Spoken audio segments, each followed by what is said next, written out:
Good morning students. Apex college Makrana परिवार की तरफ से आप सभी छात्र छात्राओं का हार्दिक स्वागत है, अभिनंदन है। जैसा कि हमने पिछली क्लास में पढ़ा, श्रोडिंगर के अलावा जो भी हमारा नया टॉपिक है हम उसको डिस्कस करना चाहेंगे। श्रोडिंगर 2 दिन बाद में पढ़ेंगे। सबसे पहले हम पढ़ेंगे कि वेव पार्टिकल ड्यूअलिटी। सबसे हम पहले पढ़ेंगे, हमारा नया टॉपिक है श्रोडिंगर वेव मैकेनिक्स। तो उसका पहला टॉपिक है ड्यूअल नेचर।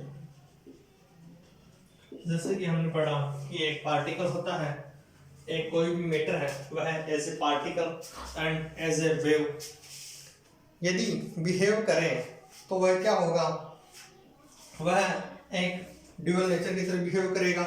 हमने पढ़ा E equals to H nu, क्या पढ़ा, और हमें पता है C इक्वल टू क्या होता है, न्यू लैम्डा, ये भी पता है।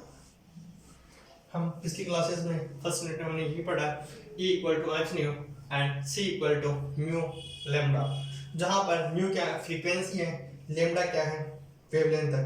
अर्थात प्रकाश में तरंग और कण दोनों विद्यमान होते हैं। सबसे बड़ा पॉइंट, जो लाइट है वो किस में कैसे होते हैं, लाइट प्रकाश में, तरंग और कण दोनों के गुण विद्यमान होते हैं। अर्थात light as a particle and wave behave, light can behave as particle nature and wave nature.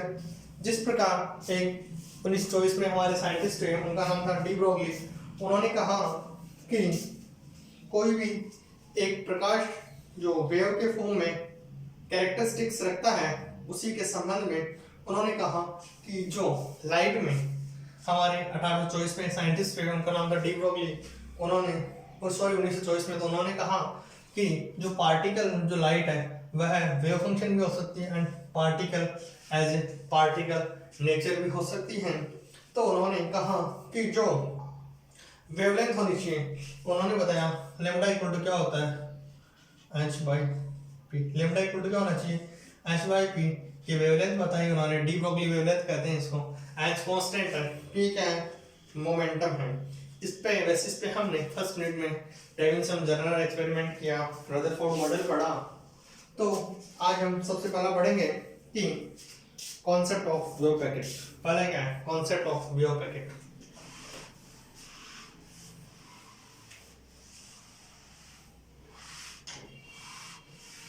हमारा है कॉन्सेप्ट ऑफ वेव पैकेट।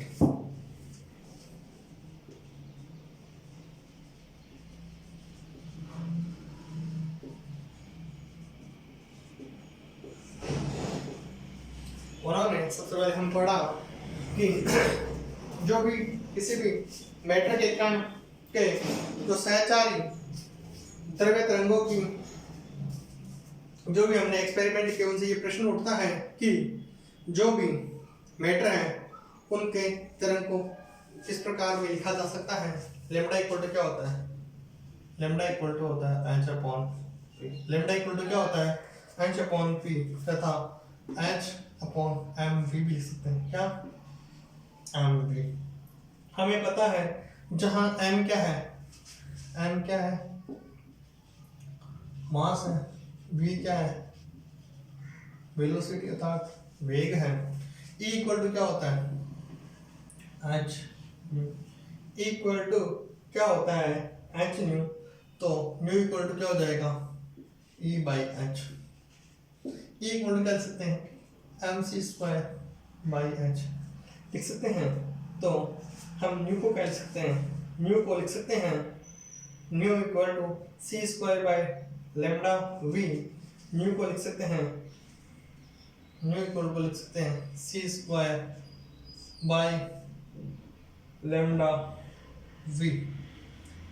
ठीक है, ये कैसे लिख सकते हैं, जो हमने रिलेशंस लिखे इन्हीं से लिख सकते हैं। अर्थात Vp इक्वल टू क्या सकता है, हमें पता है कि जो Vp है उसको क्या लिख सकते हैं, Vp इक्वल टू क्या लिख सकते हैं, Vp इक्वल टू लिख सकते हैं nu lambda, VP equal to क्या हो सकते हैं, nu lambda, V equal to क्या हो जाएगा, सी स्क्वायर, वी स्क्वायर बराबर क्या हो जाएगा, यह है ई के बराबर था, ये किसके बराबर था, ई इक्वल टू क्या होता है एच न्यू, हमने न्यू की वैल्यू निकाल ली। अगेन यदि हम किसी पार्टिकल का, यदि हम किसी वेव फंक्शन का कला वेग निकालना चाहें, वीपी इक्वल टू क्या होगा, वीपी इक्वल टू होगा न्यू लेमडा, क्या होगा, न्यू लेमडा। हमें पता है सी इक्वल टू क्या होता है, न्यू लेमडा, सी की जगह वी लिख दिया, वी इक्वल टू क्या हो गया, न्यू लेमडा, ठीक है। वीपी की जगह हमने वी की जगह वीपी लिख दिया, V equal to nu lambda प्राप्त हुआ।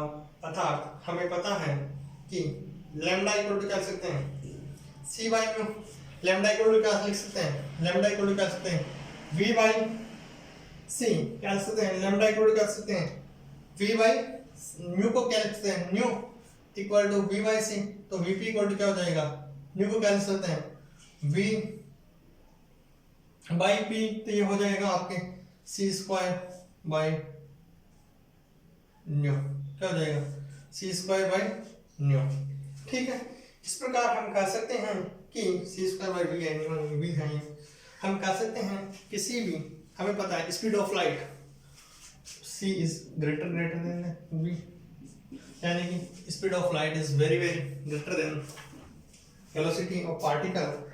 यह हमेशा ही होता है, पता है, जो भी वेव, मैटर वेव का वीपी हमेशा क्या होगा, VP is always greater than, क्या आएगा, VP is always greater than C, VP is always greater than क्या आएगा, VP is always greater than C आएगा। अर्थात कलावेग हमेशा ही प्रकाश के वेग से अधिक आएगा।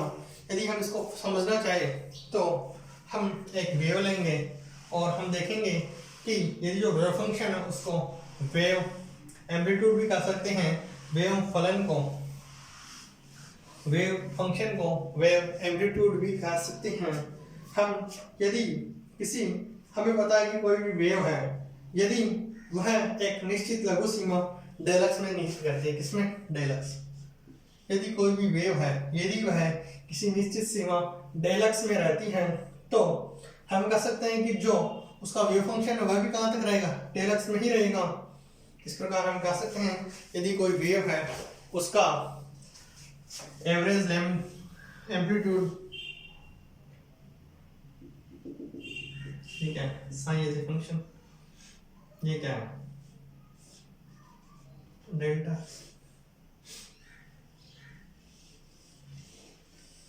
इस प्रकार से कोई वेव है, यदि यह लेमडा नॉट क्या है, यदि लेमडा नॉट इसका एवरेज या किसी औसत तरंगदैर्घ्य है, तो हम साइन के एक फंक्शन के रूप में इसको लिखना चाहें, जहां पर वह एक्सिस के अनुदिश गति कर रही है, तो हम जो वेव पैकेट है उसको वेव पैकेट भी कह सकते हैं। अर्थात हम जो साइन है उसके मूल गुण होना चाहिए, साइन के 3 मूल गुण होने चाहिए। साइन का सबसे पहला, उसका मान वहां अधिक होना चाहिए जहां पर उसका पार्टिकल नेचर हो, तो हम सबसे पहला गुण लिखेंगे कि साइन का वहां अधिक मान होना चाहिए जहां पार्टिकल के होने की संभावना अधिक हो। अर्थात सबसे पहले हम साइन की कैरेक्टरिस्टिक प्रॉपर्टी, साइन के मूलभूत गुण हम सबसे पहले लिखेंगे, साइन का मान, साइन का मान वहां अधिक होना चाहिए जहां इसके कण होने की संभावना अधिक हो। अर्थात साइन का मान वहां मैक्सिमम होना चाहिए जहां पर इसका पार्टिकल नेचर हो। दूसरा होना चाहिए साइन का व्यतिकरण स्वयं के साथ होना चाहिए। दूसरा टॉप पॉइंट हम लिखेंगे, साइन का स्वयं के साथ व्यतिकरण होना संभव होना चाहिए। साइन का दूसरा लिखेंगे, साइन का व्यतिकरण स्वयं के साथ होना संभव चाहिए, संभव होना चाहिए, संभव के साथ संभव होना चाहिए। ठीक है, जो इसका साई का व्यतिकरण है खुद के साथ भी होना चाहिए। तीसरा है कि तरंग फलन के एक कण के व्यवहार को वर्णित न कर अनेक कणों के सांख्यिकी वितरण को वर्णित करे, अर्थात जो वेव फंक्शन है वह एक पार्टिकल को नहीं दर्शाए। एक पार्टी जो तरंग वेव फंक्शन है वह एक पार्टिकल को नहीं दर्शाए, मतलब बहुत सारे इस यानी कि बहुत सारे सांख्यिकी कणों को दर्शाना चाहिए।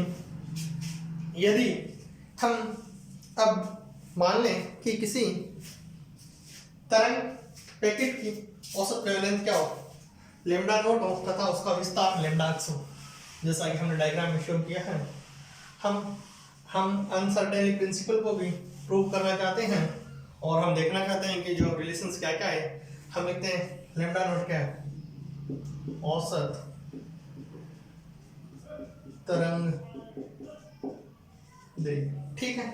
डेल एक्स क्या है, उसका विस्तार क्या है, डेल एक्स में पूरे में विस्तार दिखाया हमने, ठीक है। साइन को यदि हम फोरियर फंक्शन के रूप में लिखना चाहें, हमें पता है k इक्वल टू क्या होता है 2 पाई बाई लैम्डा, ठीक है।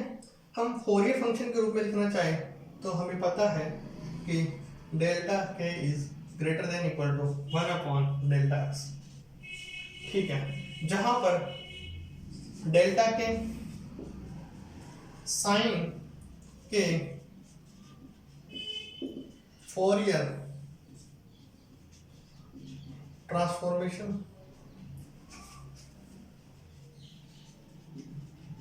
का ही रूप है। जो डेल्टा के हैं वो क्या है, फोरियर ट्रांसफॉर्मेशन। फोरियर ट्रांसफॉर्मेशन आप बीएससी सेकेंड ईयर में पढ़ चुके हैं।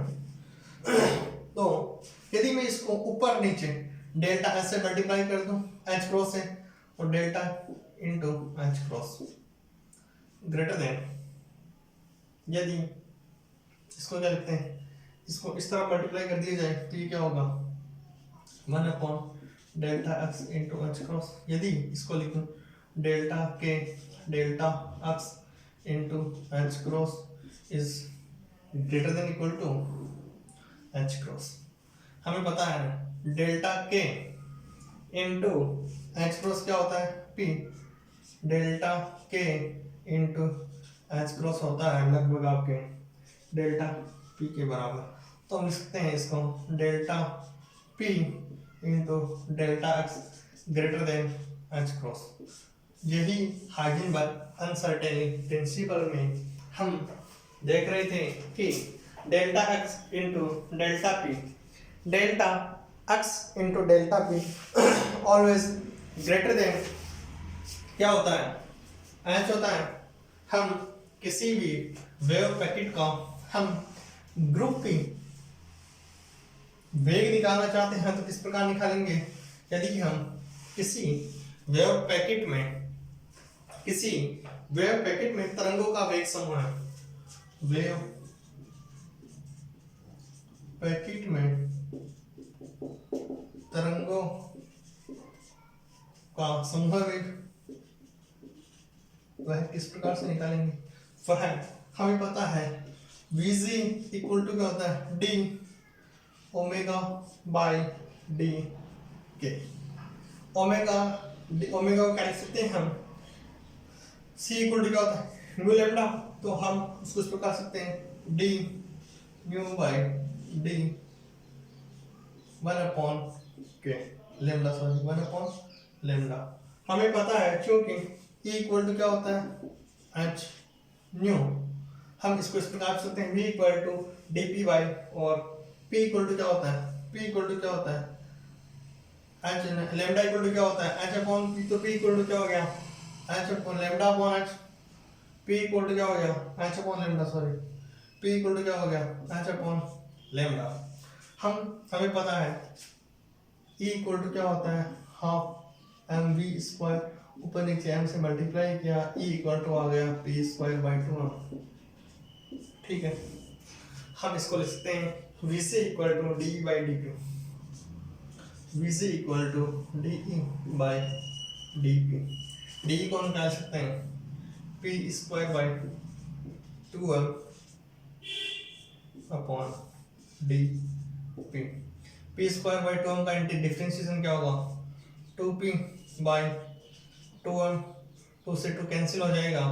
यदि 2 से 2 कैंसिल हो जाता है तो हमें पता है कि Vc इक्वल टू क्या है, ग्रुप की वेलोसिटी क्या है p by m। p equal to क्या होता है m v, m से m कैंसिल आउट, तो Vc इक्वल टू क्या आया, Vc इक्वल टू v आया। हमारे पास Vc इक्वल टू v आया तो हम कह सकते हैं कि पैकेट का समूह वेग कण के वेग के बराबर होगा। पैकेट का समूह वेग कण के वेग के बराबर होगा। इस प्रकार जो हाइजेनबर्ग की अनसर्टेनिटी प्रिंसिपल है वह भी इसका पालन करती है, और जो कण का वेग है, जो कण के वेग के बराबर वेग से गति करता है, जो वेव फंक्शन है, हमने दो चीज़ें देखी। एक तो जो पार्टिकल है वह तरंग के वेग के बराबर वेग से गति करता है, दूसरा हाइजेनबर्ग अनसर्टेनिटी प्रिंसिपल का भी फॉलो करता है। इस प्रकार एक तरंग पैकेट का वेव फंक्शन क्या होगा, x, y, z and t। x, y, z and t में निरूपित किया जा सकता है। इसको हम साइन x, y, z को वेव एम्पलीट्यूड भी कहा जाता है। हम साइन को किस किस में रिप्रेजेंट कर सकते हैं, हम साइन को जो वेव फंक्शन है उसको x, y, z and t में रिप्रेजेंट कर सकते हैं। इसको वेव फंक्शन भी कहते हैं, वेव एम्पलीट्यूड भी कहते हैं। मैं अगेन आप सभी छात्रों का अपेक्स कॉलेज मकराना परिवार की तरफ से बहुत बहुत आभार ज्ञापित करता हूँ। Again thank you so much.